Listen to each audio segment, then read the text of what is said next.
warahmatullahi wabarakatuh. Waalaikumsalam warahmatullahi wabarakatuh. Yang terhormat Bapak Fatkur Rahman selaku Kepala UPT SD Negeri Sawantar II. Yang saya hormati Bapak Ibu Guru UPT SD Negeri Sawantar II. Puji syukur kehadirat Allah Subhanahu wa Ta'ala karena pada kesempatan siang hari ini kita dapat berkumpul di ruang kelas 6B dalam keadaan sehat dalam kegiatan aksi nyata modul 1.4 untuk memenuhi tugas saya dalam menempuh pendidikan program guru penggerak, yaitu berbagi pemahaman dan pengalaman tentang konsep budaya positif. Saya calon guru penggerak angkatan 7 Dian Ratna Saputri. Sholawat serta salam tak lupa kita tujukan kepada Nabi besar Muhammad Sallallahu Alaihi Wasallam, yang mana akan kita nantikan syafaatnya di hari kiamat nanti. Saya yakin Bapak Ibu guru yang hadir di sini adalah Bapak Ibu guru hebat yang sudah memiliki pengalaman jauh lebih banyak dari saya. Jadi izinkan hari ini saya juga berbagi pengalaman yang saya dapatkan dalam kegiatan program guru penggerak. Selanjutnya, tujuan kegiatan kita hari ini yaitu berbagi pemahaman dan pengalaman tentang konsep budaya positif. Harapannya nanti saya dan panjenengan semua kita bergerak bersama mewujudkan budaya positif di sekolah kita tercinta UPT SD Negeri Sawantar II. Di dalam konsep inti budaya positif ini ada banyak sekali materi yang akan kita pelajari, karena dari keempat modul ini adalah materi terbanyak. Konsep inti dari budaya positif yang pertama adalah perubahan paradigma belajar. Nanti Bapak Ibu saya pun akan dibukakan mata saya bahwa apa yang sudah saya pahami selama ini ternyata belum tentu benar.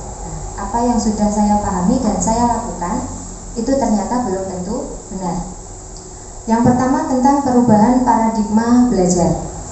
Selanjutnya, disiplin positif, motivasi perilaku manusia, kebutuhan dasar, posisi kontrol restitusi. Ini adalah hal baru bagi saya tentang restitusi, keyakinan kelas, dan yang terakhir segitiga restitusi. Materi pertama tentang perubahan paradigma belajar. Nah, ini sebelum kita masuk ke materi selanjutnya, kita akan bermain cobalah buka. Nah, ini saya minta tolong Bapak Ibu yang duduk berpasangan, ini yang satu sebagai peserta A dan yang sebelahnya sebagai peserta B. Tugas peserta A adalah mengepalkan salah satu tangan. Ya, jadi yang satu menjadi A, yang satu menjadi B. Misalkan Bu Reta dan Bu Diva. Tugas Bu Reta adalah mengepalkan satu tangan. Coba bayangkan bahwa Bu Reta menyimpan sesuatu yang sangat berharga di dalam kepalan tangan Bu Reta. Bu Reta perlu menjaga benda tersebut sekuat tenaga karena begitu penting untuk kehidupan Bu Reta. Tugasnya Bu Reta menjaga sekuat tenaga supaya tidak terbuka. Tugasnya Bu Diva sebagai peserta B mencoba dengan segala cara untuk membujuk Bu Reta supaya membuka tangannya. Caranya bebas, boleh membujuk, boleh mengintimidasi, boleh memarahi, menggoda, menggelitik juga boleh, atau menawari uang. Nomor rekening berapa Bu Reta? Agar Bu Reta bersedia membuka kepalan tangan. Ada yang belum paham dengan permainan ini? Sudah bisa dijalankan? Sudah ya. Saya hitung 3 hitungan, nanti setelah ini yang satu sebagai A, yang satu sebagai B. 1, 2, 3. Ini waktunya terus berjalan ya Bapak Ibu.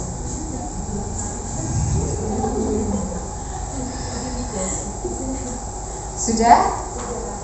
30 detik? Sudah. Apakah tangan Bu Reta bisa terbuka, Bu Diva? Tidak, Bu Diva tidak bisa membuka tangannya Bu Reta. Selanjutnya Bu Aziza. Dalam kegiatan ini Bapak Ibu, sesungguhnya siapakah yang memegang kendali atau kontrol untuk membuka atau menutup kepalan tangan? Siapa Bapak Ibu? Peserta A. Menurut Bu Reta peserta A. Ada yang punya pendapat yang berbeda? Peserta A ya. Dalam kegiatan kita ini yang memegang kontrol adalah diri kita sendiri. Apakah kita mau membuka atau menutup? Bu Reta ini mau membuka atau menutup itu adalah kehendaknya Bu Reta. Bu Diva tidak bisa mengontrol.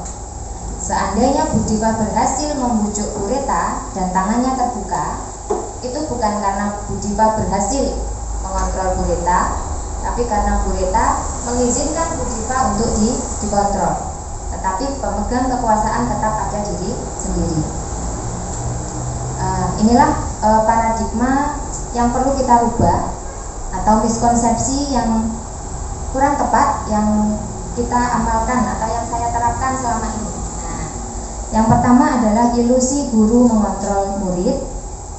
Yang kedua, ilusi bahwa semua penguatan positif, efektif, dan bermanfaat. Ilusi itu artinya khayalan atau angan-angan kita yang menganggap bahwa itu benar. Selanjutnya, ilusi bahwa kritik dan membuat orang merasa bersalah itu dapat menguatkan karakter. Dan yang terakhir, ilusi bahwa orang dewasa memiliki hak untuk memaksa. Setelah ini saya jelaskan satu persatu. Ilusi guru mengontrol murid. Nah, biasanya ini Bapak Ibu, murid saya nurut dengan saya. Nah, biasanya ada yang seperti itu. Saya sudah berhasil mengontrol anak didik saya. Sekarang kita bahas. Pada dasarnya kita tidak dapat memaksa murid untuk berbuat sesuatu jikalau murid tersebut memilih untuk tidak melakukannya. Walaupun tampaknya guru sedang mengontrol perilaku murid, hal demikian terjadi karena murid sedang mengizinkan dirinya dikontrol, seperti permainan buka tutup kepalan tangan Bu Diva dan Bu Reta. Saat itu bentuk kontrol guru menjadi kebutuhan dasar yang dipilih murid tersebut. Teori kontrol menyatakan bahwa semua perilaku memiliki tujuan, bahkan terhadap perilaku yang tidak disukai. Kita harus belajar Bapak Ibu bahwa segala perilaku anak didik kita, baik itu perilaku baik ataupun perilaku buruk, itu ada tujuannya. Nah, tugas kita adalah memahami mereka. Jangan hanya mereka salah kemudian kita memarahi. Tugas kita adalah memahami mereka kenapa melakukan hal demikian. Selanjutnya, ilusi bahwa semua penguatan positif, efektif, dan bermanfaat. Nah, ini yang sering saya pun melakukannya. Penguatan positif atau bujukan adalah bentuk-bentuk kontrol. Contohnya, sederhana saja, ada anak yang rajin, bagus, kamu hebat. Itu juga penguatan, walaupun itu sekedar verbal. Segala usaha untuk mempengaruhi murid agar mengulangi suatu perilaku tertentu adalah usaha kita untuk mengontrol murid. Dalam jangka waktu tertentu, kemungkinan murid tersebut akan menyadarinya dan mencoba untuk menolak bujukan kita, atau bisa jadi murid tersebut menjadi tergantung pada guru. Jadi ketika dia melakukan sesuatu karena berharap kita puji, nah disitulah apa yang menjadi motivasi siswa melakukan sesuatu, dia hanya mengharapkan dipuji oleh gurunya. Ketika tidak dipuji, bisa saja dia berhenti melakukan sesuatu hal. Nah, selanjutnya, ilusi bahwa kritik dan membuat orang merasa bersalah dapat menguatkan karakter. Menggunakan kritik dan rasa bersalah untuk mengontrol murid menuju pada identitas gagal. Mereka belajar untuk merasa buruk tentang diri mereka. Jadi seandainya anak berbuat salah, cobalah kita untuk memahami, tidak melulu dikritik kamu salah. Nah, kita akan belajar nanti di materi selanjutnya bagaimana kita mengatasi permasalahan murid. Selanjutnya, ilusi bahwa orang dewasa memiliki hak untuk memaksa. setiap orang termasuk murid kita punya pilihan sendiri, ya.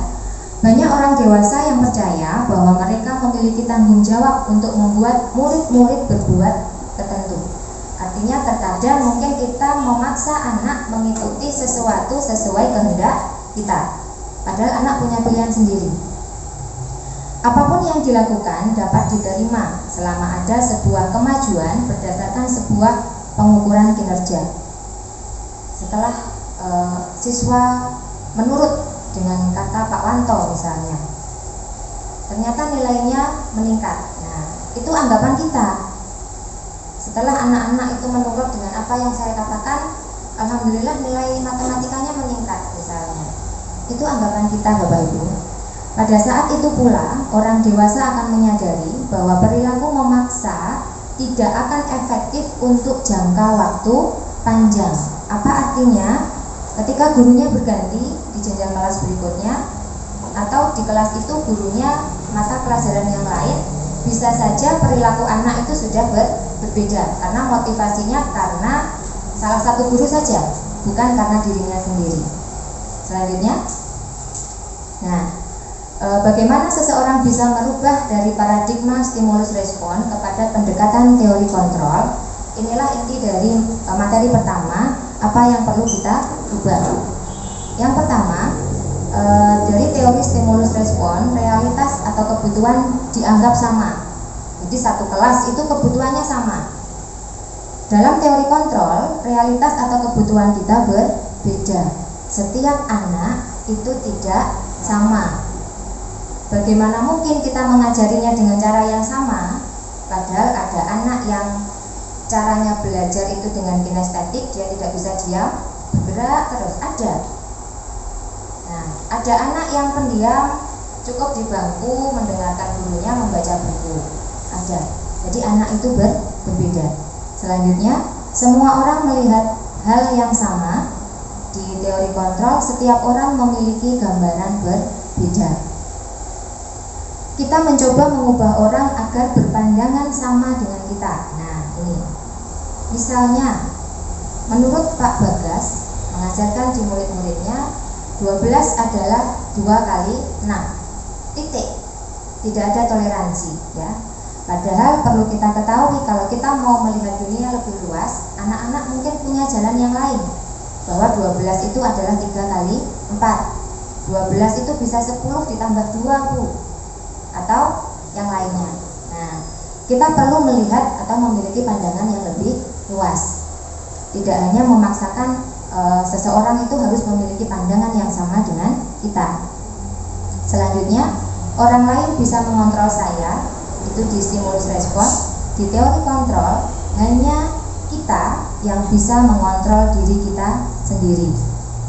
Kalau kita mau dikontrol, itu semata-mata karena kita mengizinkan diri kita dikontrol. Bawahnya, saya bisa mengontrol orang lain. Tadi contohnya, murid saya penurut. Murid saya ketika diajar oleh saya, semuanya tertib, tidak ada yang berani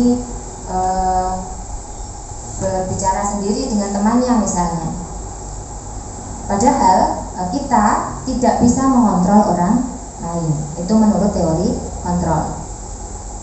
Pemaksaan ada pada saat bujukan gagal. Nah, biasanya ketika kita memaksa anak-anak, itu sebelumnya pasti dibujuk dulu. Dibujuk dengan halus, ternyata gagal, akhirnya muncullah paksaan. Nah, kudu ini biasanya. Selanjutnya, kolaborasi dan konsensus menciptakan pilihan-pilihan baru. Ini di teori kontrol. Model berpikir stimulus respon adalah model berpikir menang kalah, sedangkan di teori kontrol adalah model berpikir menang-menang. Terus berpikir positif. Selanjutnya, nah, materi setelah ini yang kedua adalah tentang disiplin positif. Yang sebelumnya tadi kita merubah paradigma kita. Kalau yang sebelumnya kita itu sering memaksa murid kita mengikuti apa yang kita katakan, mari kita bersama-sama mengubah paradigma berpikir kita bahwa anak itu juga memiliki pemikiran sendiri. Cobalah sesekali untuk mendengarkan mereka. Selanjutnya, disiplin. Bapak Ibu, kalau kita mendengar kata disiplin, apa yang terbersit di benak panjenengan? Apa itu disiplin? Kalau mendengar kata disiplin, apa Bapak Ibu?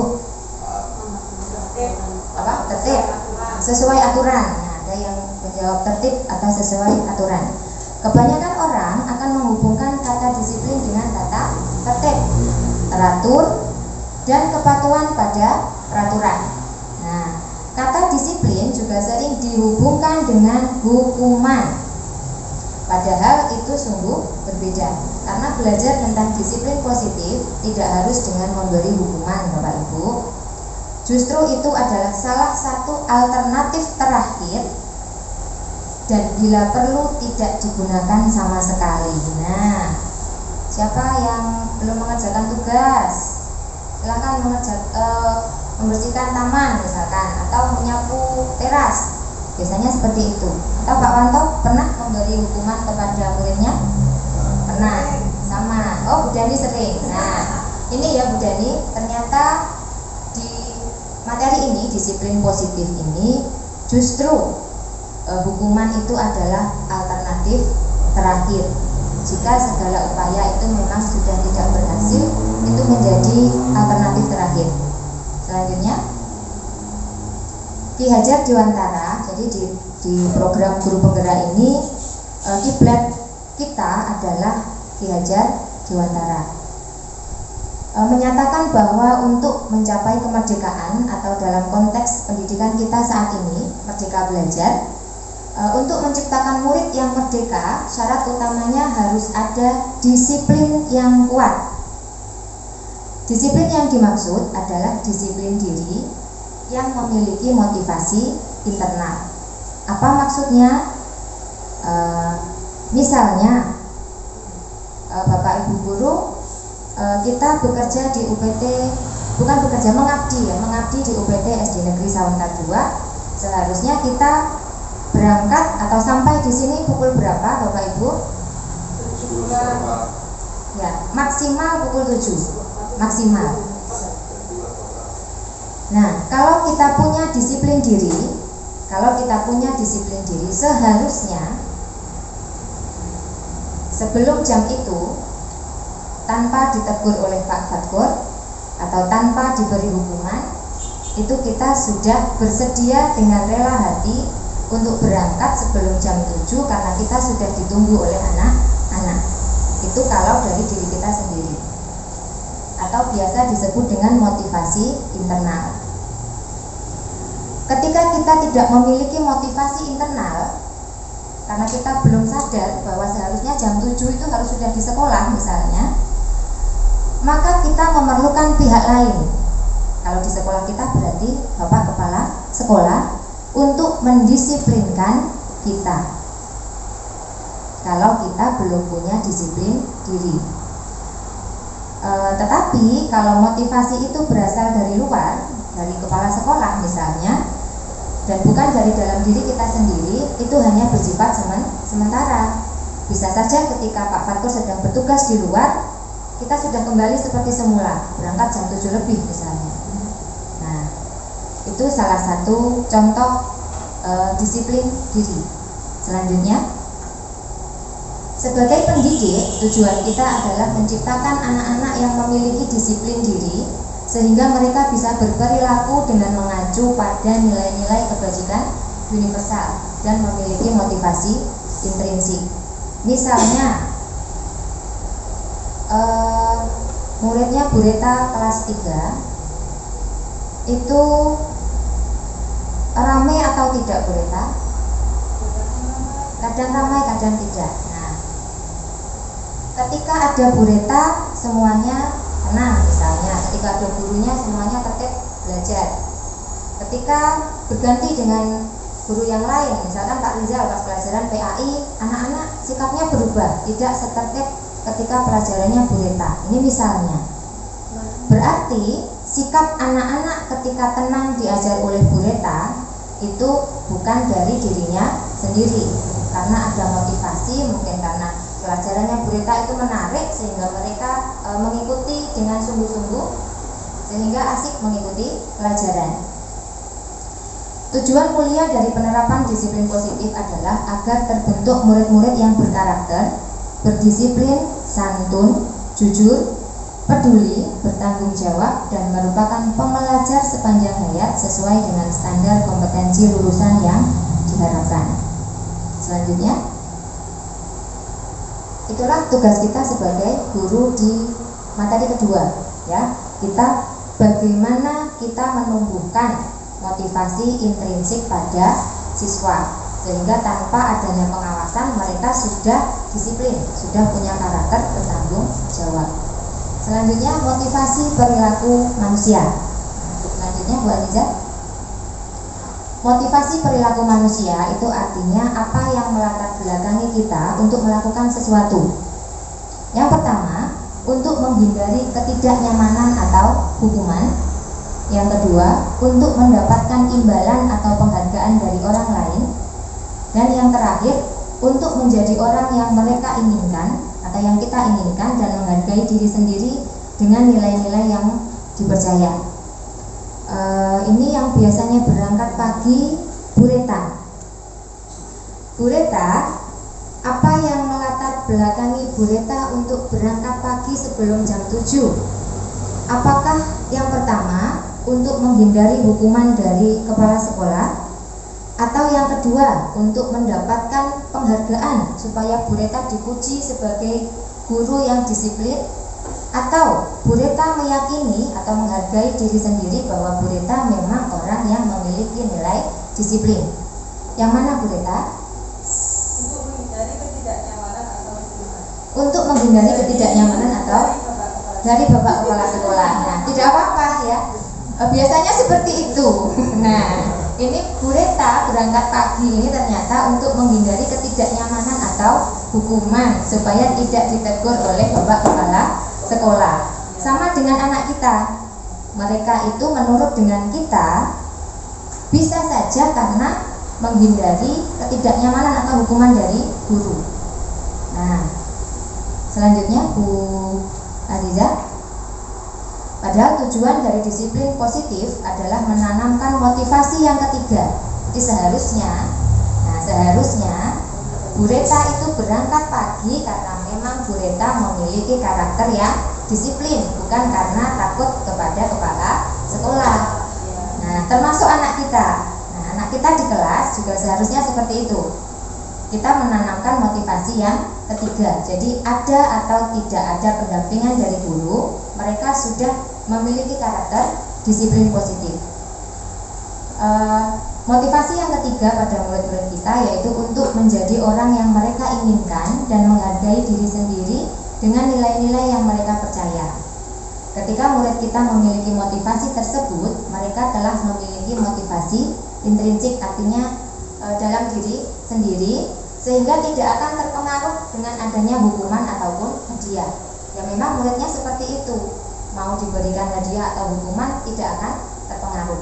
Berbeda dengan mungkin Bu Rita, ketika rapat dipuji, oh Bu Rita ini rajin sekali. Nah, akhirnya besok-besok lagi Bu Rita semangat berangkat pagi.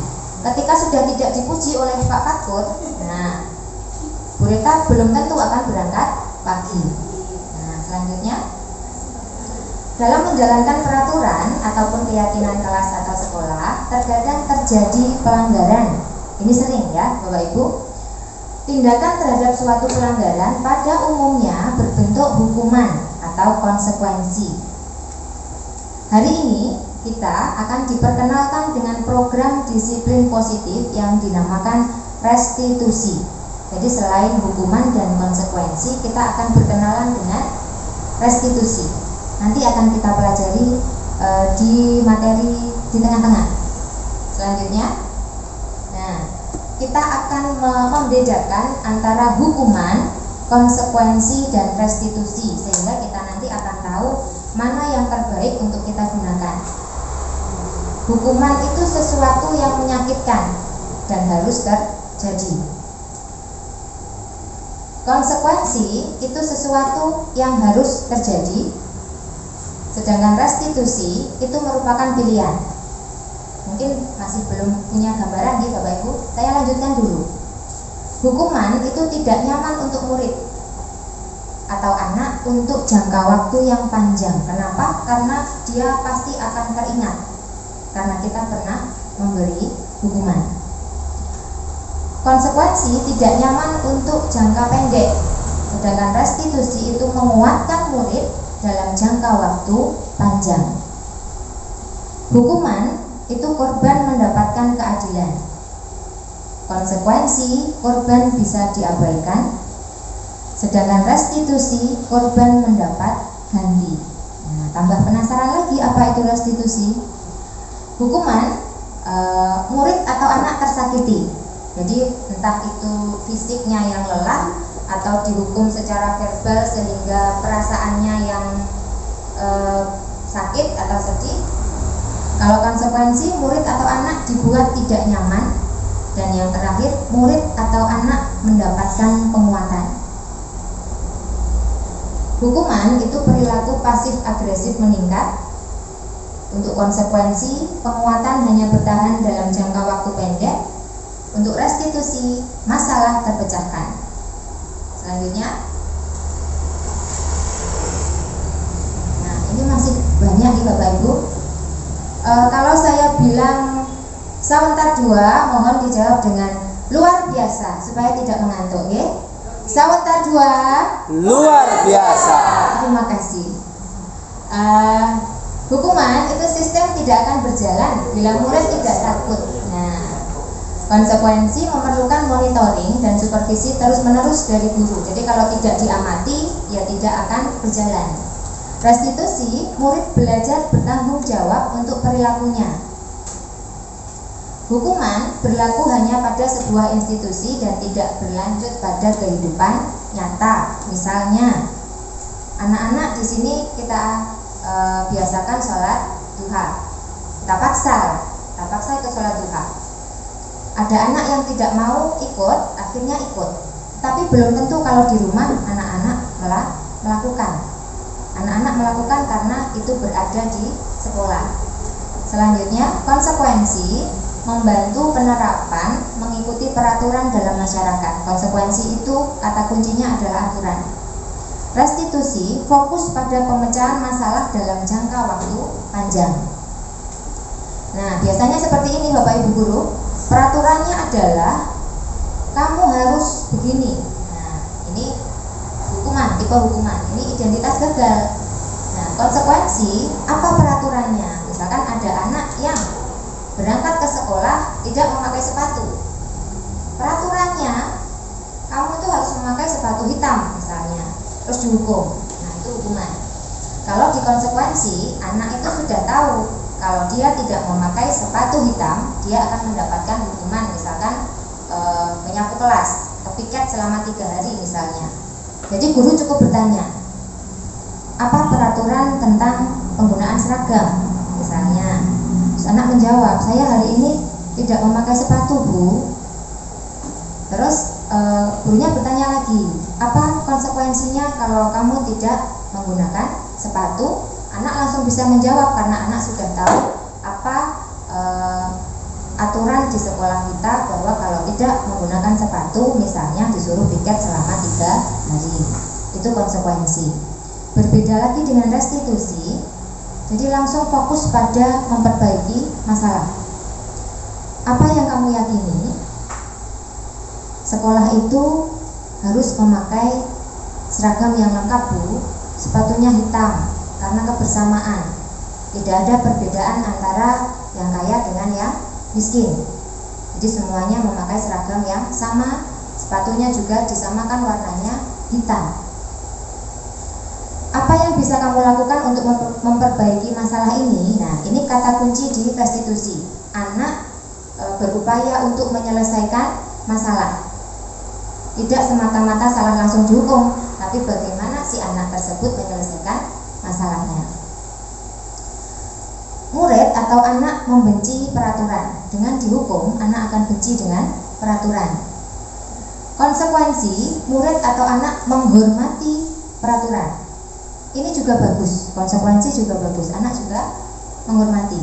Tetapi ada yang lebih bagus lagi, murid atau anak menghormati dirinya dan orang lain. Selanjutnya, masih banyak ya ini perbedaan antara hukuman, kemudian konsekuensi dan juga restitusi. Ini saja langsung yang bawah. Murid atau anak belajar menyembunyikan kesalahan. Nah, kalau anaknya bersalah tidak selalu mengaku karena takut dihukum.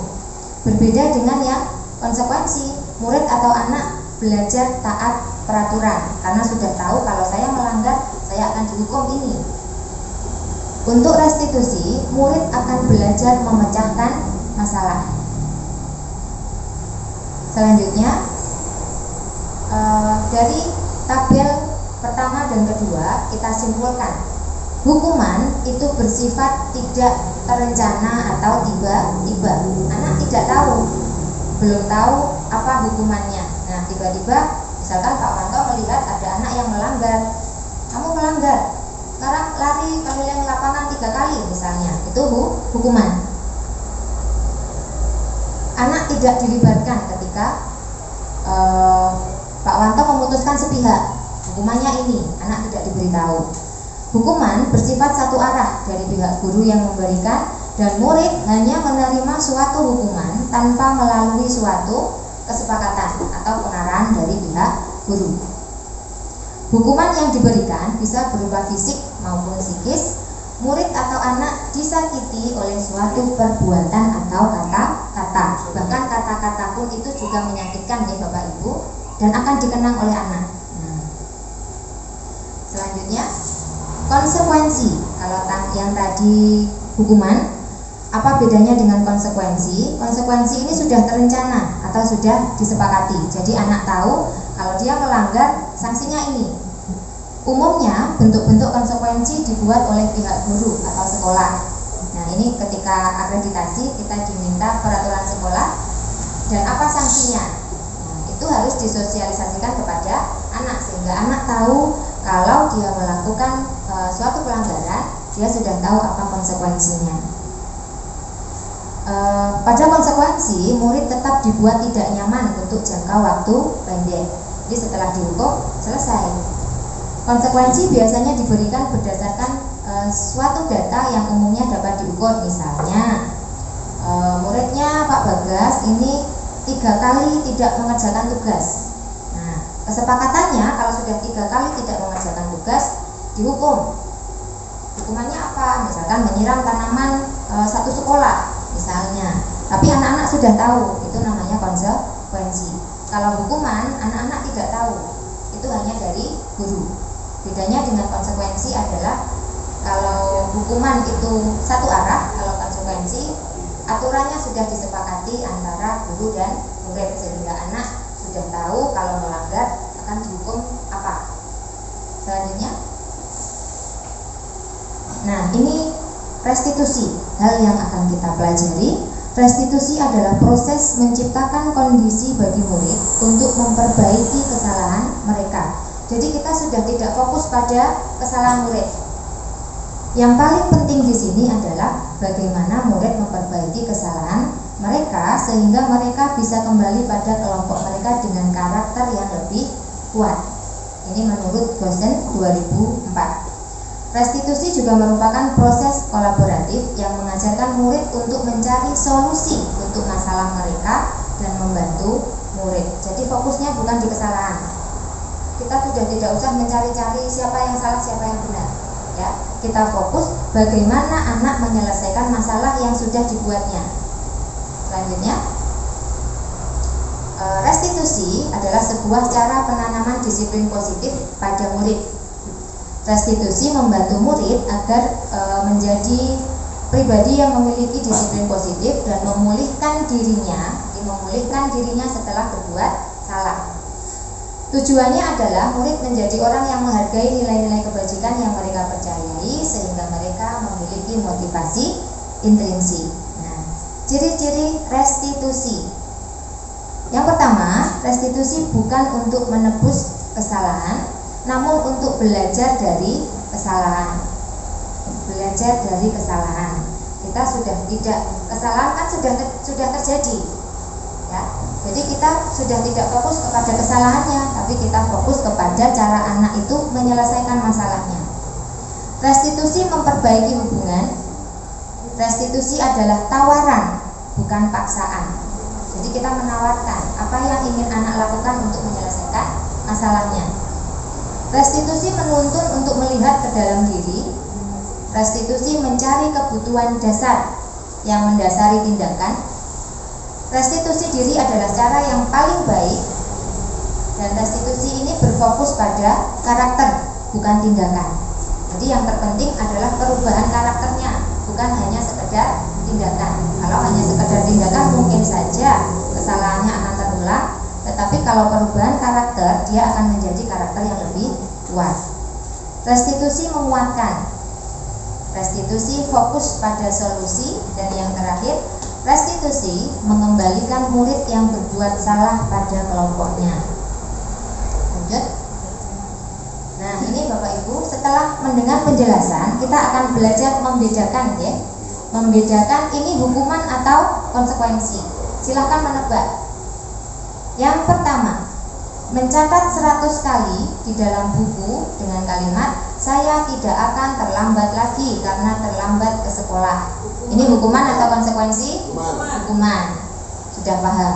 Yang kedua, lari mengelilingi lapangan basket 2 kali karena terlambat hadir di sekolah. Hukuman. Membersihkan coretan yang dibuatnya di meja.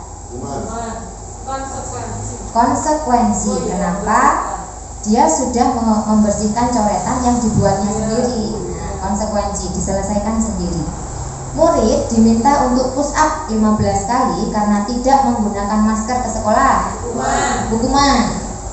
Menggunakan kertas tugas teman yang telah menggantikan kertas tugas teman yang telah dicoret-coret. Konsekuensi. Berjemur di lapangan basket pukul 12 siang karena mengobrol dengan teman. Hukuman. Murid diminta bertelanjang kaki sepanjang hari karena tidak menggunakan sepatu warna hitam sesuai peraturan sekolah. Ini konsekuensi apa hukuman? Hukuman. Ya. Hukuman Bapak Ibu. Berdiri di depan kelas sambil mengangkat satu kaki karena tidak bisa menjawab pertanyaan. Hukuman. Membersihkan tumpahan air di meja tulis karena tersenggol pada saat belajar.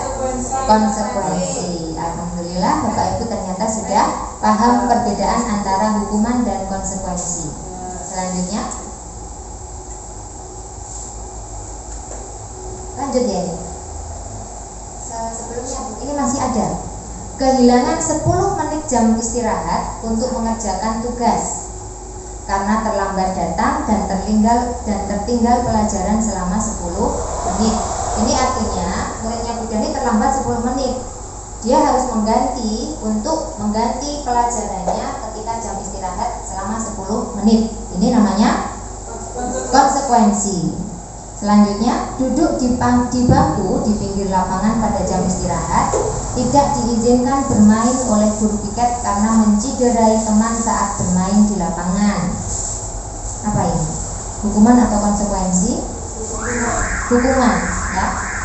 Terlambat hadir di pembelajaran daring 15 menit dan diminta untuk tinggal 15 menit sesudah kelas usai untuk membahas ketertinggalan pelajaran.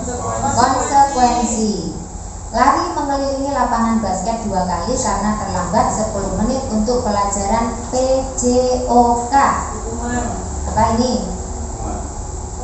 Membersihkan WC. Bukan, yang PJOK. Lari mengelilingi lapangan basket karena terlambat 10 menit untuk pelajaran PJOK. PJOK. Konsekuensi. Kenapa? Karena hukumannya masih relatif atau masih ada hubungannya ya dengan pelajaran PJOK. Membersihkan WC sekolah karena mematahkan pensil kawannya. Apa ini? Hukuman.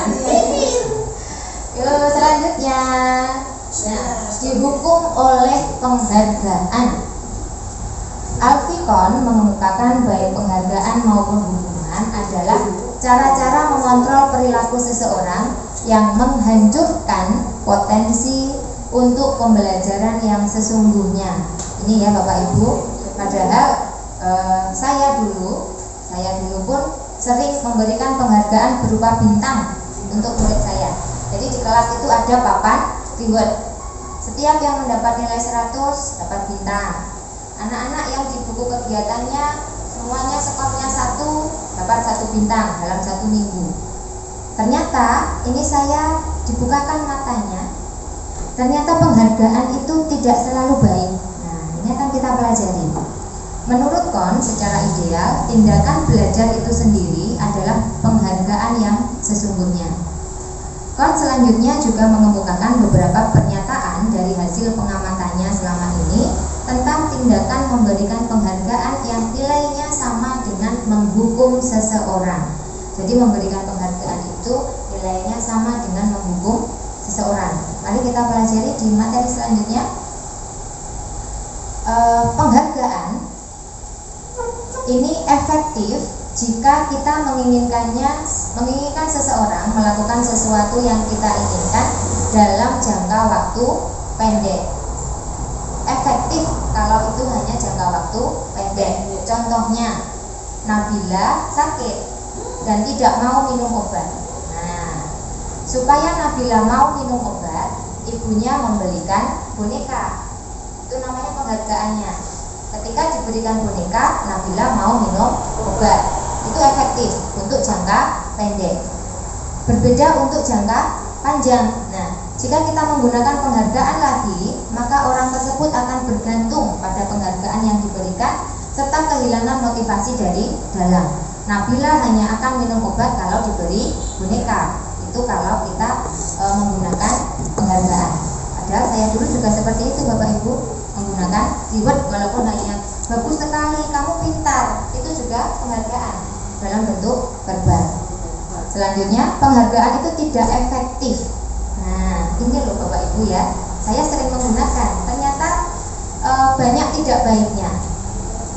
Suatu penghargaan adalah sesuatu yang diinginkan dan dibuat dengan persyaratan.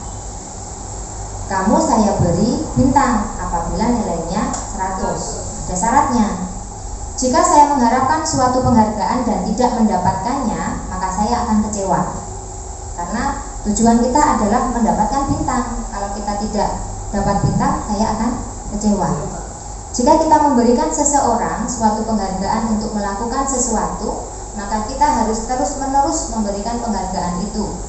Jika kita ingin orang tersebut meneruskan perilaku mereka. Misalnya, Budani ini kalau muridnya mendapatkan nilai di atas 90, Budani akan memberikan reward bintang misalnya. Kalau anak Budani tidak memberikan bintang terus-menerus, bisa saja semangat anak untuk belajar itu juga menurun karena sudah tidak ada motivasinya. Jadi tergantung pada bintang yang diberikan oleh Budani. Selanjutnya, penghargaan merusak hubungan. Nah, apa ini Bapak Ibu? Ketika seorang diberikan penghargaan atau dipuji di depan orang lain atau orang banyak, maka yang lain akan merasa iri. Nah, ini yang perlu kita sadari Bapak Ibu. Misalkan di kelasnya Pak Wanto memang ada anak yang sangat pintar. Setiap pelajaran Pak Wanto memuji karena memang pintar. Tapi pernahkah kita berpikir bagaimana perasaan anak yang lain yang mungkin sudah berusaha sekuat tenaga tetapi belum bisa sebagus temannya, padahal dia sudah berusaha. Nah, ini dan sebagian dari mereka akan tidak menyukai orang yang diberikan penghargaan tersebut. Jadi saya mengubah pikiran saya, kalau saya ingin memberikan pujian untuk anak didik saya, ya satu kelas dipuji semua, kalian semuanya hebat, semuanya ranking 1. Bahkan ranking pun saya tidak pernah membacakan. Kenapa? Karena membandingkan. Ranking itu pembanding Bapak Ibu. Jika seorang guru sering memberikan penghargaan kepada murid-muridnya, besar kemungkinan murid-muridnya termotivasi hanya untuk menyenangkan gurunya. Jadi oleh aku sinau sregep, tugasnya penuh, pasti saya dipuji oleh Bu Dani, saya dipuji oleh Pak Wanto. Jadi ingin menyenangkan gurunya. Selanjutnya, penghargaan menciptakan persaingan di dalam kelas dan persaingan menciptakan kecemasan. Misalnya, kita pasti pernah berada di komunitas banyak orang. Saya pun pernah. Ketika di komunitas itu akan banyak orang-orang hebat, pasti timbul rasa ketidakpercayaan diri di diri saya. Mungkin saya tidak akan sebaik mereka. Nah, anak-anak akan cemas kalau dia tidak bisa seperti teman-temannya, karena teman-temannya sudah dipuji oleh gurunya. Nanti kalau saya tidak bisa bagaimana? Nah, jadi cemas. Mereka yang percaya bahwa mereka tidak memiliki kesempatan untuk mendapatkan penghargaan akan berhenti mencoba. Saya sudah berusaha, tapi tetap tidak bisa mendapatkan INTA, tidak bisa mendapatkan nilai 100. Ya sudah, saya tidak mau belajar dengan sungguh-sungguh lagi, karena tetap saja tidak dapat mendapat nilai 100. Selanjutnya, penghargaan mengurangi ketepatan. Ini riset nih Bapak Ibu, ini ada penelitian. Riset yang pertama, jadi anak laki-laki diminta untuk mengerjakan beberapa pertanyaan. Hasilnya, anak laki-laki yang dibayar, jadi hadiahnya uang.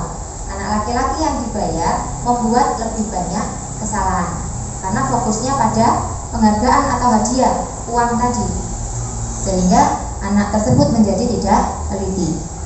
Riset yang kedua, anak-anak yang mendapatkan permen. Jawabannya banyak yang tidak tepat dibandingkan anak-anak yang hanya diberitahu jawabannya benar. Jadi anak-anak yang hanya diberitahu jawabannya benar atau salah, dia akan belajar dari kesalahan. Nah, anak-anak yang diberi hadiah, fokusnya akan pada hadiah. Selanjutnya, penghargaan menurunkan kualitas. Nah, ini riset di sebuah media massa, koran. Jadi beberapa mahasiswa ini dibayar, ini hasil kinerjanya untuk membuat judul yang akan diterbitkan di suatu koran atau majalah. Mereka yang tidak menerima bayaran akan terus berupaya mengasah diri mereka lebih baik, tetapi mereka yang dibayar ini hasil kinerjanya malah berhenti berkembang, karena mendapatkan bayaran ya sudah, dia tidak akan sungguh-sungguh. Karena sudah dibayar, mau bagus atau tidak akan dibayar. Berbeda dengan yang tidak dibayar, dia akan berupaya terus untuk menjadi lebih baik. Penghargaan mematikan kreativitas. Nah, ini murid-murid akan lomba ini, ya, menulis sebuah puisi. Ternyata kreativitas murid ini berkurang dibandingkan dengan yang tidak diberitahukan tentang hadiah yang bisa mereka terima. Jadi intinya, penghargaan itu tidak selalu baik dampaknya Bapak Ibu. Selanjutnya, motivasi dari dalam diri atau intrinsik. Inilah tugas kita saat seorang anak belajar untuk pertama kali. Ini utamanya Bapak Ibu yang punya anak didik yang mungkin belum bisa membaca. Ada yang pernah menjadi guru kelas 1, Bu Diva, mungkin ada yang muridnya belum bisa membaca. Sudah semua, ya. Saat seorang anak belajar untuk pertama kali menggabungkan huruf-huruf dan kata-kata, serta menyadari bahwa ia dapat membaca hanya karena dapat membaca Bapak Ibu, timbullah pijar di matanya dan sebuah senyuman di wajahnya. Anak tersebut begitu gembira bahwa ia telah mempelajari dan menguasai suatu keterampilan baru. Kesadaran akan kemampuannya bahwa dia sudah dapat membaca, ini adalah sesungguhnya merupakan sebuah penghargaan untuk dirinya. Jadi dia sudah bangga karena dia sudah bisa membaca. Jika kita memberikan penghargaan kepada seorang anak pada saat dia sedang merasa bangga dengan pencapaiannya sendiri, maka kita akan mengambil kegembiraan yang saat itu sedang dirasakan secara alamiah. Ini yang terkadang kita tidak tahu. Selanjutnya, materi selanjutnya tentang keyakinan kelas. Ada yang sudah pernah mendengar apa itu keyakinan kelas? Nah, ini kalau dulu mungkin Bapak Ibu terbiasa dengan aturan. Nah, Kenapa sih tidak peraturan? Kenapa harus keyakinan kelas? Kenapa tidak peraturan saja seperti dulu? Nah, ini bedanya. Pak Edi, mengapa kita memiliki peraturan untuk menggunakan helm saat mengendarai sepeda motor, Pak Edi? Untuk apa? Untuk menjaga keamanan dan keselamatan. Boleh. Yang kedua, ini Bu Dani, mengapa kita di sekolah ini dianjurkan untuk memakai masker dan mencuci tangan? Kenapa harus pada waktu corona utamanya, kenapa harus memakai masker dan sering-sering mencuci tangan? Nah, meminimalisir penyebaran virus COVID untuk kesehatan. Nah, nilai-nilai keselamatan ketika mengendarai sepeda motor atau kesehatan saat memakai masker, inilah yang kita sebut dengan suatu keyakinan, yaitu nilai-nilai kebajikan universal yang disepakati. Jadi kita menggunakan motor itu bukan karena nanti supaya tidak bertemu dengan polisi atau ketika bertemu polisi aman, tidak ditilang, tetapi karena memang kita mengendarai motor dengan menggunakan helm itu untuk keselamatan. Nah, selanjutnya pembentukan keyakinan sekolah atau kelas. Nah, Bapak Ibu, ini baru. Nah, saya sudah mempraktekkan untuk membuat keyakinan kelas, bukan peraturan lagi. Bedanya apa pembentukan keyakinan kelas dengan peraturan? Peraturan itu dibuat satu pihak atau mungkin sekolah atau guru sendiri. Berbeda dengan keyakinan. Keyakinan itu dibuat bersama oleh warga sekolah atau murid-murid di suatu kelas untuk bercurah pendapat tentang peraturan yang perlu disepakati. Jadi saya bertanya, kalian ingin kelas yang seperti apa? Nah, saya sudah mempraktekkan, nanti saya tunjukkan hasilnya. Ternyata anak-anak itu juga punya pemikiran yang bagus sekali. Yang kedua, mencatat semua masukan para siswa atau warga sekolah di papan tulis atau kertas besar di mana semua anggota kelas bisa melihat hasil curah pendapat. Selanjutnya, pernyataan keyakinan kelas senantiasa dibuat dalam bentuk positif. Misalnya, jangan ramai di kelas, misalnya kita ubah tertib ketika pelajaran. Jadi kalimatnya positif, tidak ada kata jangan atau tidak boleh atau dilarang, itu namanya kalimat negatif. Selanjutnya, keyakinan kelas hendaknya tidak terlalu banyak. Ini yang kita hadapi anak-anak, ya. Tidak usah terlalu banyak, tetapi anak-anak paham dan mau melaksanakan. Keyakinan kelas sebaiknya sesuatu yang dapat diterapkan di lingkungan tersebut. Anak-anak yang mampu menerapkan saja, tidak usah yang susah. Selanjutnya, nah ini proses pembentukan keyakinan kelas. Jadi saya bersama anak-anak diskusi dulu. Kita ingin kelas yang seperti apa? Jadi anak-anak, ini tulisan di sini ini yang membuat anak-anak semua. Sementara di papan tulis dulu. Nanti kalau sudah disepakati, baru saya buat di kertas. Selanjutnya, semua warga kelas hendaknya ikut berkontribusi karena ini aturan kelas dalam pembuatan keyakinan kelas lewat kegiatan curah pendapat. Tinjau kembali keyakinan kelas yang sudah dibuat. Nah, setelah keyakinan kelas ini sudah selesai dibuat, semua anggota kelas menyetujuinya dengan menandatangani keyakinan kelas tersebut, termasuk guru dan juga siswa yang sudah membuat. Selanjutnya bisa diletakkan di dinding kelas di tempat yang mudah dilihat oleh semua warga kelas. Ini contohnya. Nah, anak-anak tanda tangan bahwa kesepakatan ini sudah dibuat bersama dan dijalankan bersama. Ini yang tengah ini proses menempel, jadi yang membuat juga anak-anak sendiri, yang menggunting, menempel, menulisi juga anak-anak. Yang terakhir ini contoh keyakinan kelas 1, karena kelas 1 mungkin belum berpikirnya belum seluas kelas atas. Jadi setiap anggota kelas perlu belajar, perlu senang, perlu melakukan tugas, saling menghargai, perlu merasa aman. Ini untuk kelas 1. Untuk kelas 5 ini contoh saja, selalu bersikap positif, senantiasa menjadi diri yang terbaik, percaya dan menghormati orang lain serta barang miliknya, berkomitmen terhadap setiap tugas dan senantiasa membantu. Nah, kalau di kelas saya selanjutnya Bu Azizah, nah ini dia saya bacakan, tidak banyak dan ini yang membuat murni dari anak-anak sendiri.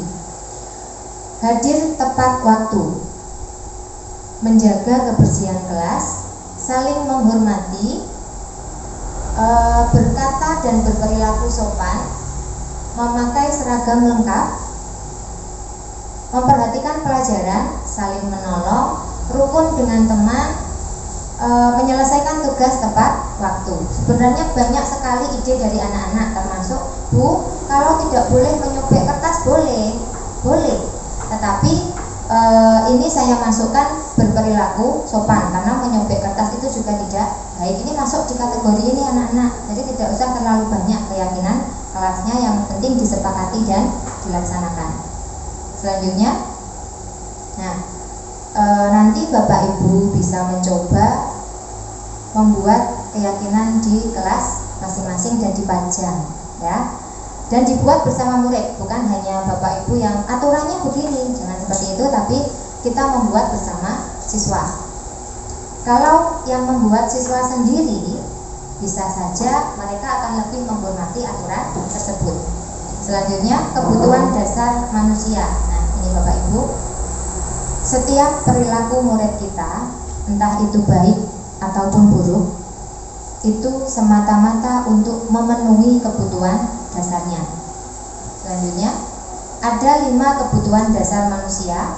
Yang pertama, bertahan hidup, penguasaan, kasih sayang dan rasa diterima, kesenangan, dan yang terakhir, kebebasan. Nah, ini seluruh tindakan manusia ini untuk tujuan tertentu. Kita punya tujuan untuk melakukan semua hal. Semua yang kita lakukan adalah usaha terbaik kita untuk mendapatkan apa yang kita inginkan. Nah, ketika kita mendapatkan apa yang kita inginkan, disitulah kita sedang memenuhi satu atau lebih kebutuhan dasar kita. Kebutuhan dasar itu ada 5 tadi. Jadi apa hikmah yang kita pelajari?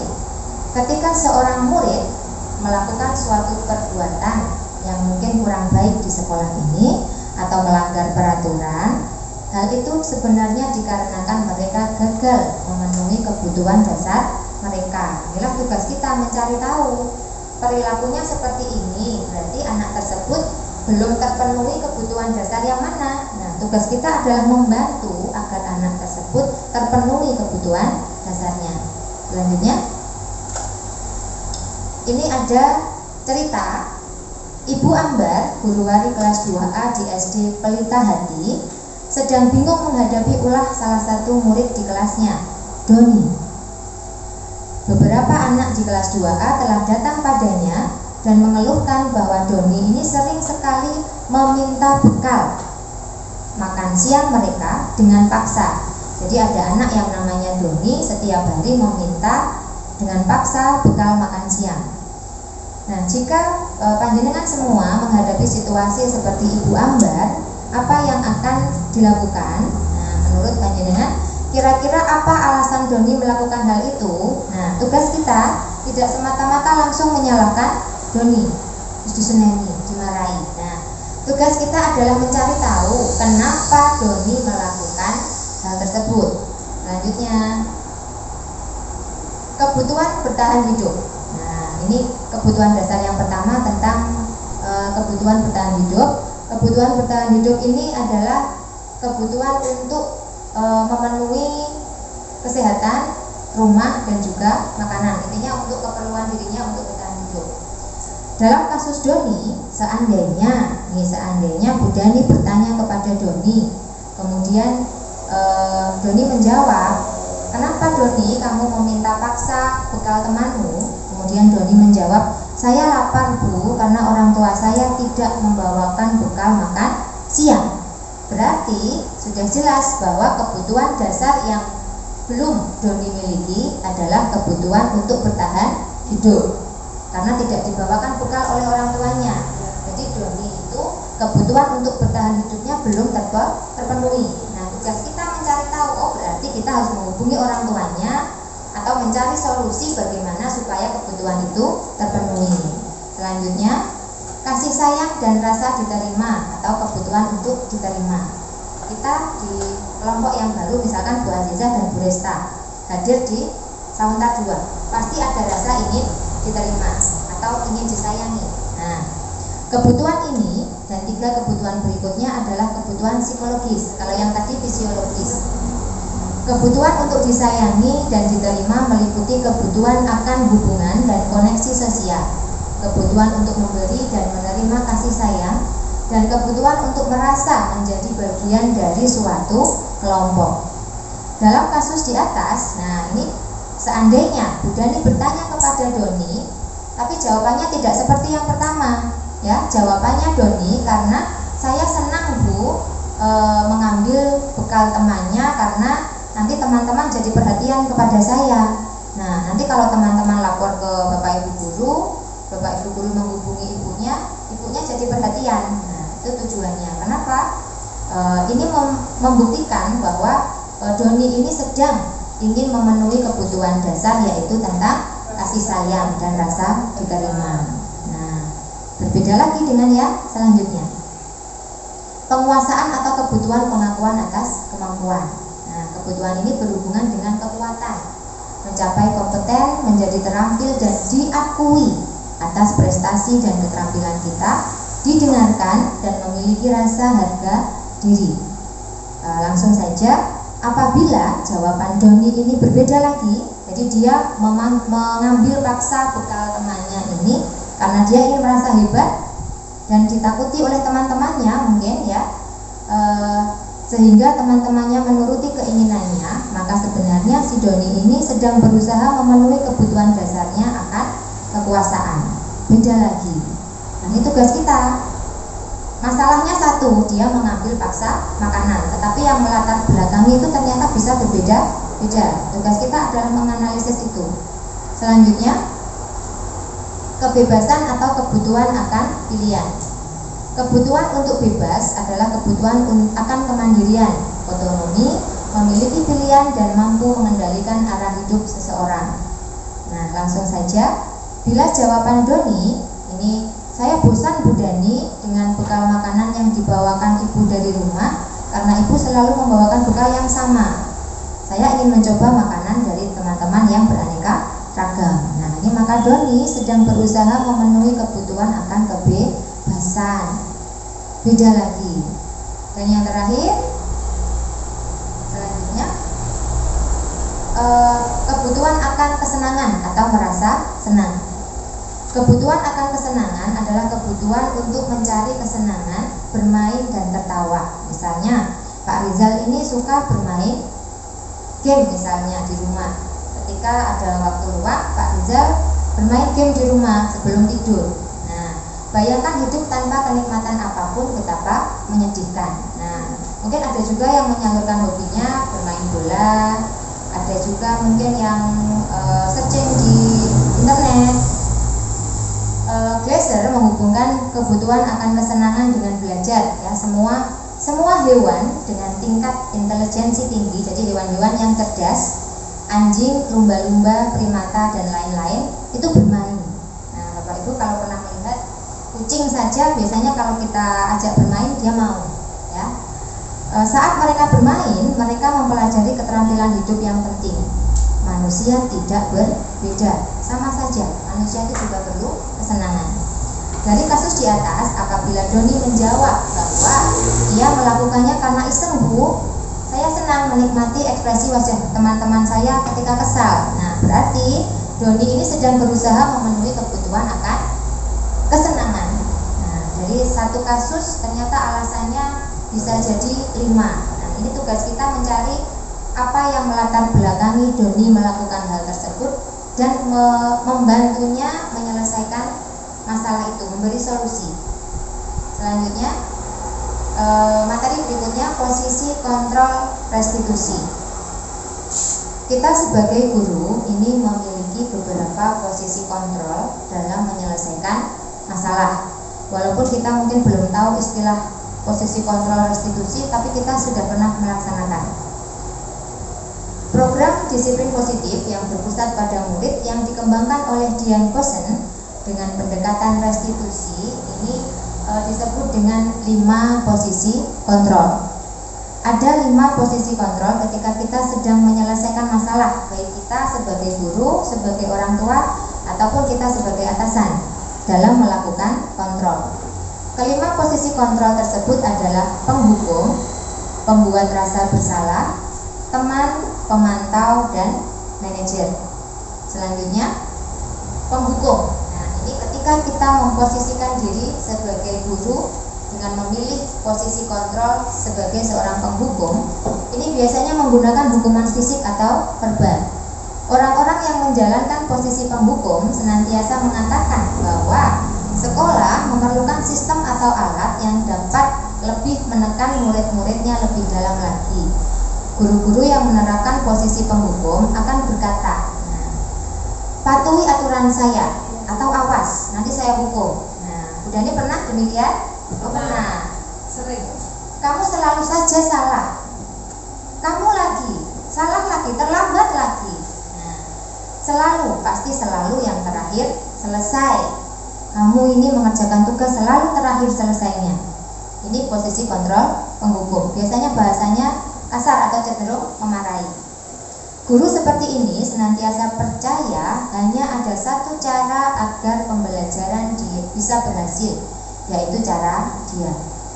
Menurut guru tersebut, pembelajaran bisa berhasil kalau semua murid taat pada guru.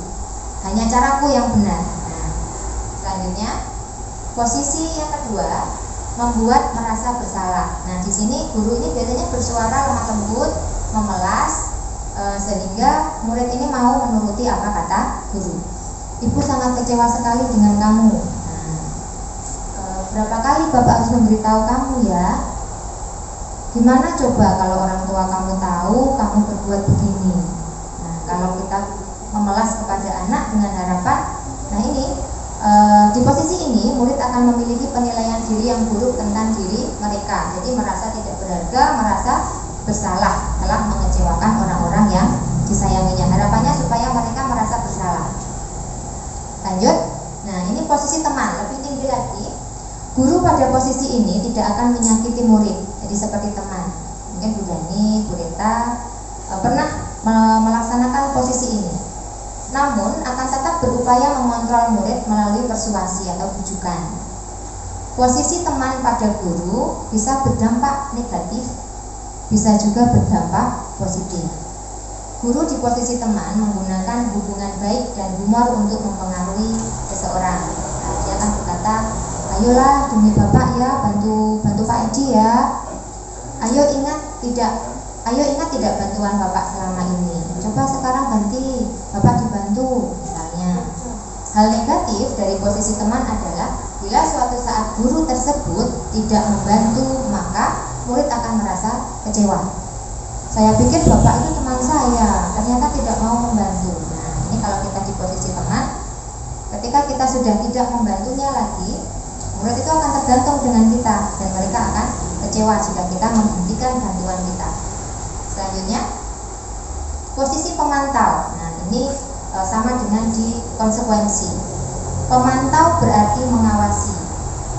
Pada saat kita mengawasi, kita bertanggung jawab atas perilaku orang-orang yang kita awasi. Nah, biasanya akan seperti ini. Seperti yang terlambat tadi. Peraturannya apa? Saya tidak boleh datang lebih dari jam 7, Bu. Jadi acuannya adalah aturan. Apa yang telah kamu lakukan? Sanksi atau konsekuensinya apa? Nah, ini kalau posisi pemantau ini, dia adalah guru yang taat dengan aturan dan tahu apa sanksinya. Seorang pemantau sangat mengandalkan perhitungan, catatan data yang dapat digunakan sebagai bukti atas perilaku seseorang. Posisi ini akan menggunakan stiker, slip catatan, daftar, cek. Posisi pemantau sendiri berawal dari teori stimulus respon yang menunjukkan tanggung jawab guru dalam mengontrol murid. Selanjutnya, nah inilah posisi manajer. Manajer ini adalah posisi di mana guru berbuat sesuatu bersama murid, mempersilahkan murid mempertanggungjawabkan perilakunya agar dapat menemukan solusi atas permasalahannya sendiri. Ini adalah tahapan yang saya sudah belajar, walaupun sebenarnya sangat sulit ketika saya praktek. Tidak semua anak itu berhasil. Nah, ketika saya menjalankan ini, atau saya yang mungkin belum mahir menjalankan posisi manajer. Jadi seorang manajer telah memiliki keterampilan di posisi teman ataupun pemantau. Dan dengan demikian bisa jadi di waktu-waktu tertentu kembali pada kedua posisi tersebut bila diperlukan. Ketika kita sudah di posisi tertinggi, di posisi manajer, itu adalah yang terbaik. Namun tidak menutup kemungkinan kita nanti akan kembali lagi di posisi teman atau pemantau apabila diperlukan. Tetapi yang terbaik yang direkomendasikan adalah posisi manajer. Namun bila kita menginginkan murid-murid kita menjadi manusia yang merdeka, mandiri dan bertanggung jawab, maka kita perlu mengacu kepada restitusi yang dapat menjadikan murid kita seorang manajer bagi dirinya sendiri. Seorang manajer akan berkata, apa yang kita yakini? Jika kamu meyakininya, apakah kamu bersedia memperbaikinya? Jadi seperti anak tersebut, kalau kamu tahu bahwa bersekolah atau ke sekolah itu seharusnya berpakaian yang rapi, tertib, bersepatu hitam, apakah kamu bersedia memperbaikinya? Ya Bu Dani, saya besok tidak akan lupa lagi membawa sepatu misalnya. Padahal seharusnya sepatu itu tidak akan lupa kalau kita punya disiplin diri. Selanjutnya, video tentang 5 posisi kontrol restitusi. Buka YouTube.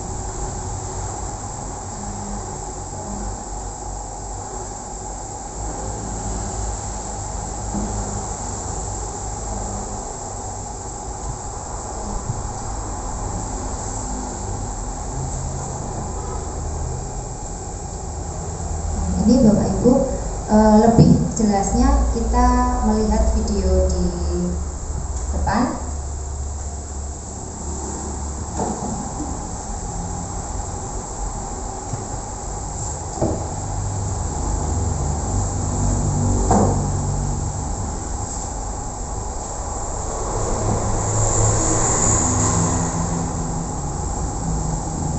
Bisa atau tidak Pak Edi?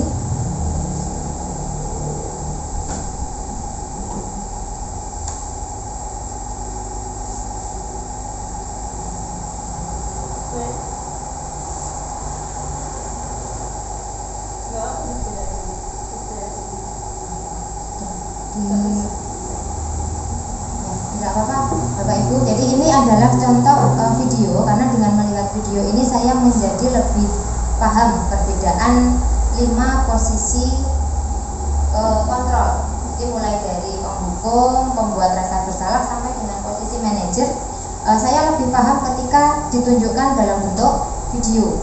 Kalau hanya tulisan, mungkin saja saya salah paham dengan mengartikan tulisan tersebut. Tetapi dengan contoh ini saya benar-benar merasa lebih bisa memahami bahwa intinya tetap direkomendasikan yang paling baik itu adalah posisi kontrol manajer. Tetapi tidak menutup kemungkinan kita bisa kembali di posisi kontrol teman atau pembuat rasa bersalah atau yang lain. Ya. Hukuman itu adalah yang terakhir jika yang lainnya belum berhasil. Selanjutnya kembali ke PDF tadi. Nah, ini tentang segitiga restitusi. Ini materi terakhir Bapak Ibu ya. Segitiga restitusi. Kalau saya bilang SDN Sawentar 2, jawabnya luar biasa ya. SDN Sawentar 2 luar biasa. Terima kasih. Ini materi terakhir Bapak Ibu, saya juga sudah haus ya. Diana Gosen dalam bukunya Restitution, Restructuring School Discipline tahun 2001 telah merancang sebuah tahapan untuk memudahkan para guru dan juga orang tua dalam melakukan proses untuk menyiapkan anaknya untuk melakukan restitusi. Nah, bernama segitiga restitusi.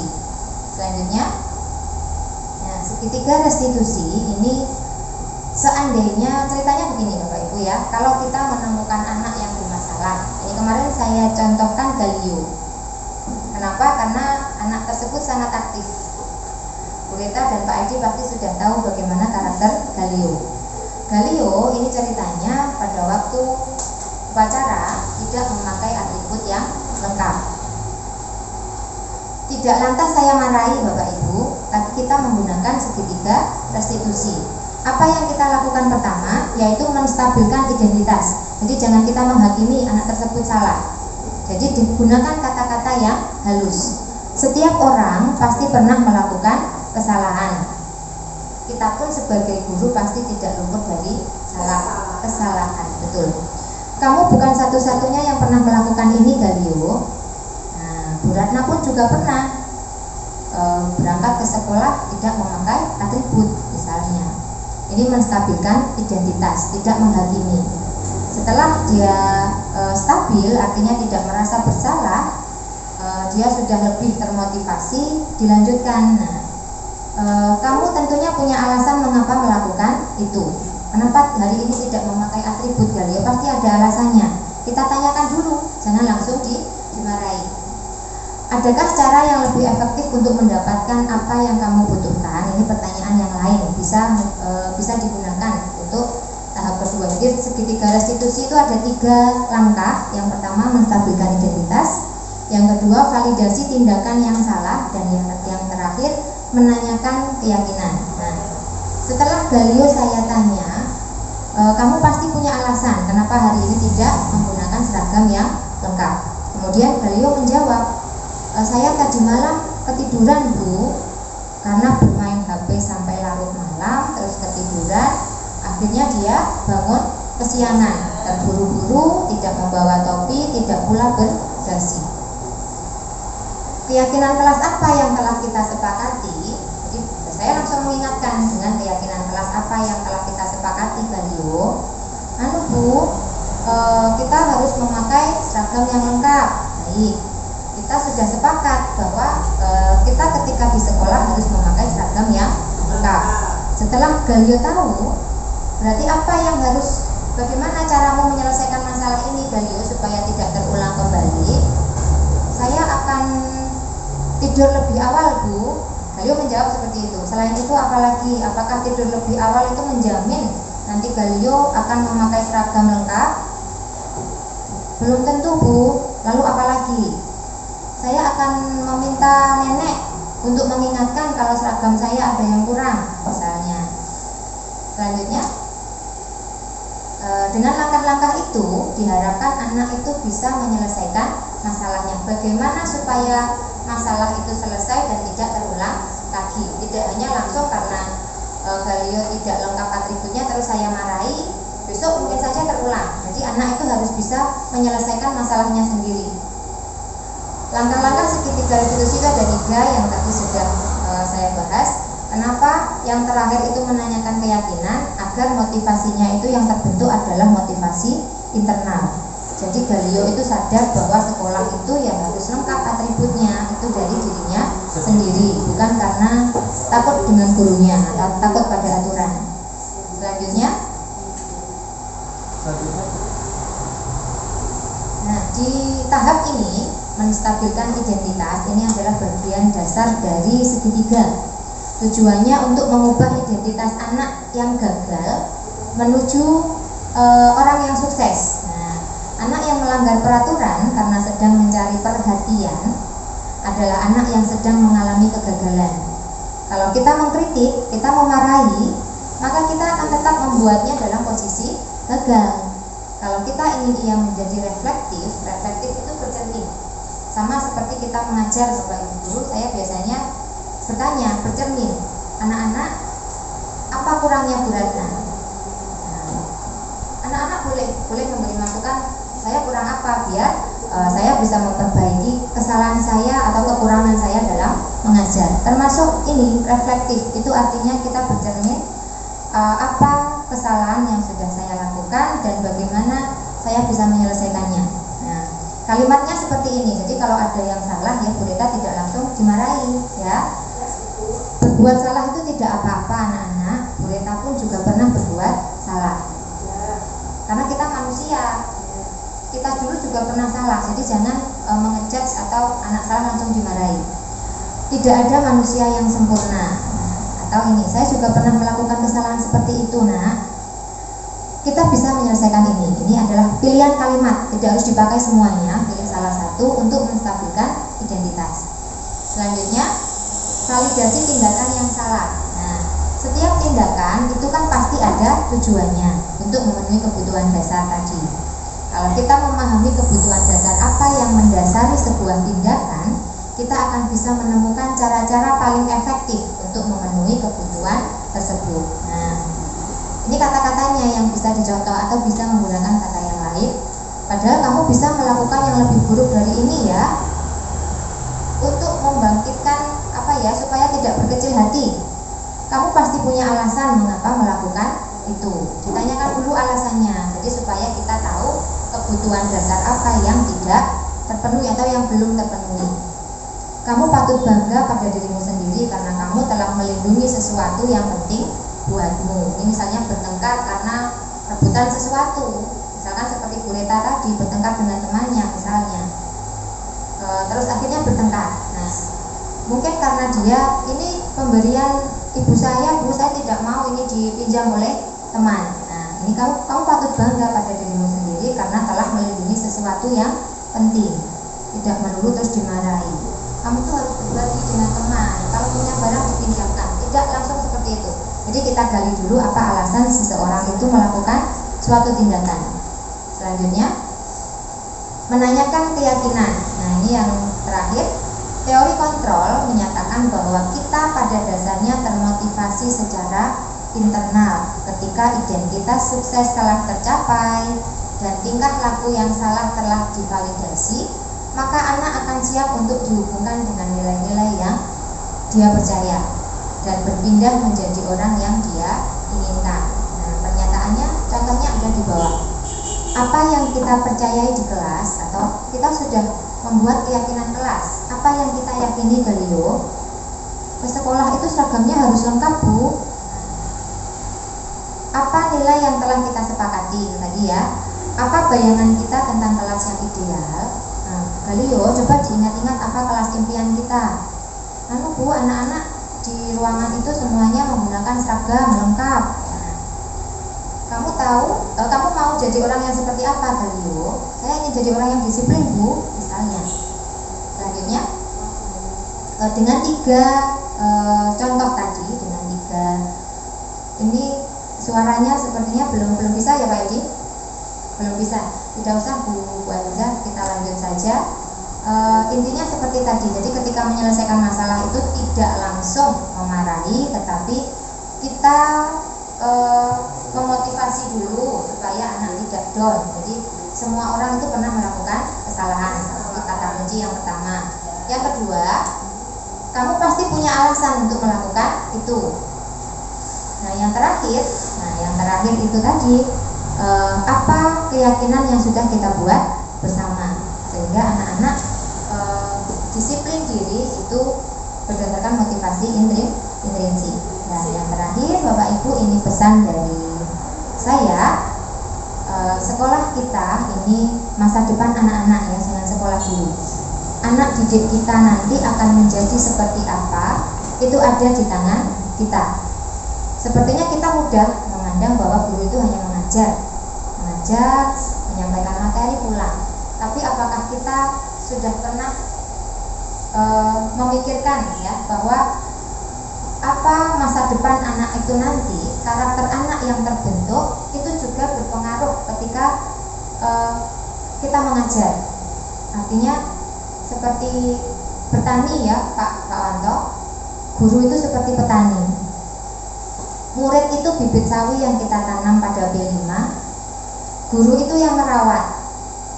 Baik burutnya bibit padi, tumbuhnya nanti panennya bagus atau tidak, itu tergantung kita yang merawat.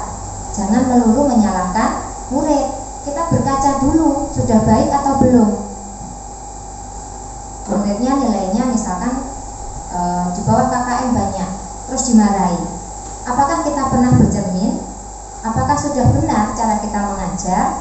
Apakah kita sudah bisa memahamkan anak-anak sehingga nilainya seperti itu. Nah, jadi tidak langsung melulu anak disalahkan, ya. Kita juga perlu reflektif. Kita sudah baik atau belum ketika menjadi guru, ketika mendidik mereka, ya. Bapak Ibu guru yang hebat, mari kita bersama-sama. Jadi berubah sendiri itu susah, ya Bapak Ibu. Mari kita berubah bersama-sama, bergerak untuk menuntun murid supaya mereka bisa belajar dengan nyaman di sekolah, supaya mereka nanti bisa menemukan jati dirinya sesuai dengan bakat dan minatnya.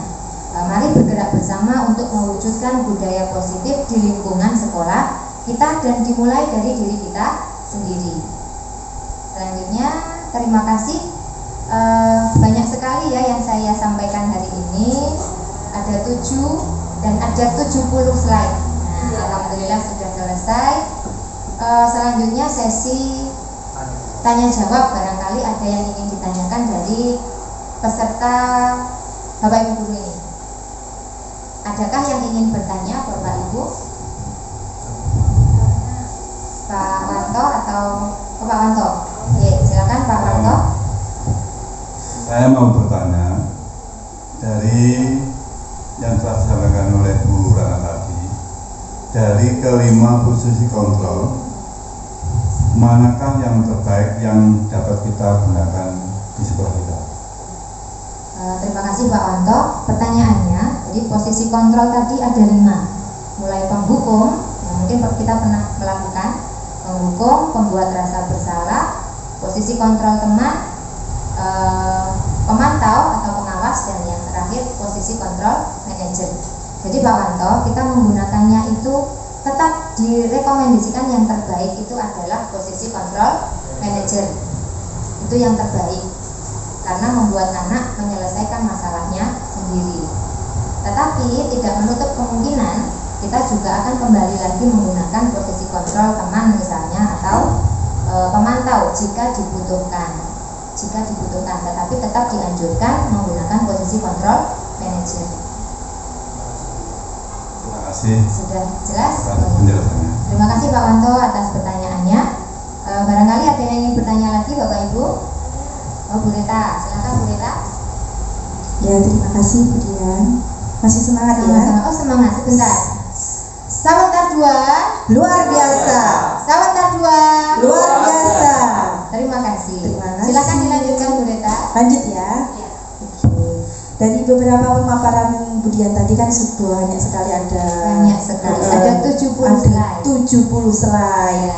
Cukup luar biasa sekali. Dan di sini saya tertarik tentang pembahasan mengenai reward ya, rewards atau penghargaan. Oke. Tadi diantaranya sudah dijelaskan yaitu mengenai beberapa dampak reward ini, yaitu yang pertama ada penghargaan merusak hubungan, penghargaan mengurangi ketepatan, penghargaan menurunkan kualitas, penghargaan mematikan kreativitas. Nah, dengan begitu ternyata banyak sekali ya dampak dari pemberian reward atau penghargaan kepada murid. Ya, dampak yang kurang baik. Kurang baik. Ya, maksud saya kurang baik karena sejauh ini mungkin kita terlalu sering, saya sendiri terlalu Saya sering juga sering memberikan reward walaupun itu sekedar pujian Iya. atau jempol itu juga reward. sebuah rewards. Ya. Nah, pertanyaan saya di sini yaitu apakah kita tidak boleh memberikan reward atau penghargaan kepada murid ketika murid kita itu mencapai sebuah keberhasilan, contohnya nilai yang bagus atau mungkin memenangkan sebuah lomba seperti itu. Saya juga bertanya-tanya pada waktu pendidikan. Nah, itu sudah pernah saya tanyakan Bu Rita. Jadi ada perbedaan pemahaman ketika saya dulu di bangku kuliah.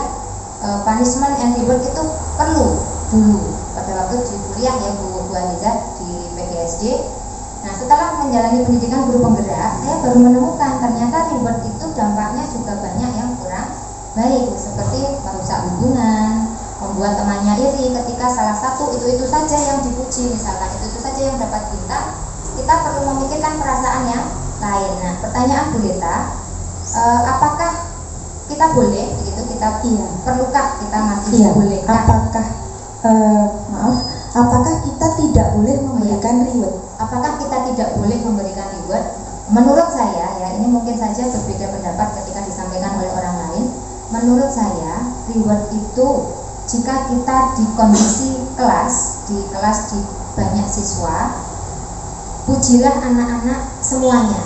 Nah, ketika Bu Reta ingin memuji salah satu siswa, mungkin ketika Bu Reta sedang berdua saja dengan anak tersebut, sehingga tidak akan memunculkan rasa iri mungkin dari teman yang lain. Tetapi alangkah baiknya sebenarnya pujilah anak-anak semua, karena anak-anak itu hebat semuanya. Hanya saja ada yang belum menemukan passionnya. Nah, semua anak itu hebat. Bahkan ada yang bilang tidak ada anak yang bodoh. Semua anak itu hebat, tidak ada anak yang bodoh. Tinggal bagaimana kita menyikapinya. Ada anak yang matematika mungkin tidak bisa, tetapi juara poli, tidak apa-apa, ya. Semua anak tetaplah hebat, tergantung bagaimana kita merawatnya nih Pak Wanto. Seperti bibit sawi yang kita tanam di B5, kalau nanti kita panennya bagus, berarti kita menanamnya, kita sebagai guru merawat anak-anak itu juga bagus. Nah, tugas kita adalah sebagai petani tadi, merawat anak didik kita. Kita nanti tinggal memanen. Ketika anak-anak nanti sudah dewasa, dia menjadi orang yang seperti apa, dan itu adalah tanggung jawab kita. Jadi jangan diremehkan ya Bapak Ibu ya. Itu tanggung jawab yang tidak mudah. Karakter itu dibentuk utamanya di sekolah dasar. Nah, kalau kita salah mendidik, salah merawat, bagaimana nanti anak ke depannya? Sudah jelas Bu Reta? Pada kesimpulannya berarti kita memberikan rewards itu face to face dengan anak yang sudah mencapai rewards, jika diperlukan. Tetapi sebenarnya lebih baik pujilah satu kelas saja. Semua anak hebat. Nah, anak-anak kelas 4 ini semuanya hebat, nilainya juga luar biasa. Namun mungkin ada beberapa yang nilainya jika dibandingkan dengan yang lain, jadi bandingkan dengan dirinya yang dulu ya. Jadi jangan dibandingkan dengan temannya, bandingkan dengan dia yang dulu. Sudah lebih baik atau belum? Nah, seperti itu.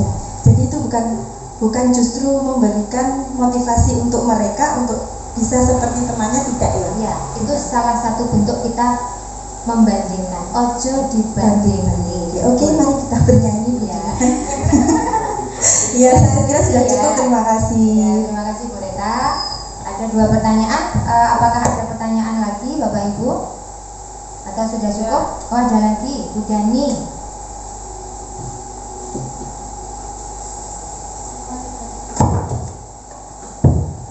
Silakan Bu Dani. Terima kasih waktu yang diberikan. Di sini kan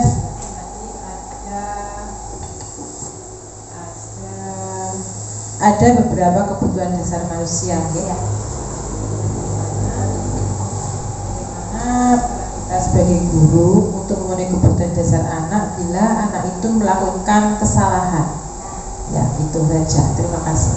Terima kasih Bu Dani. Jadi saya menangkapnya, Bu Dani bertanya, bagaimana kita sebagai guru ini membantu anak atau menemukan kebutuhan dasar anak yang belum terpenuhi. Nah, tadi kita sudah ada cerita.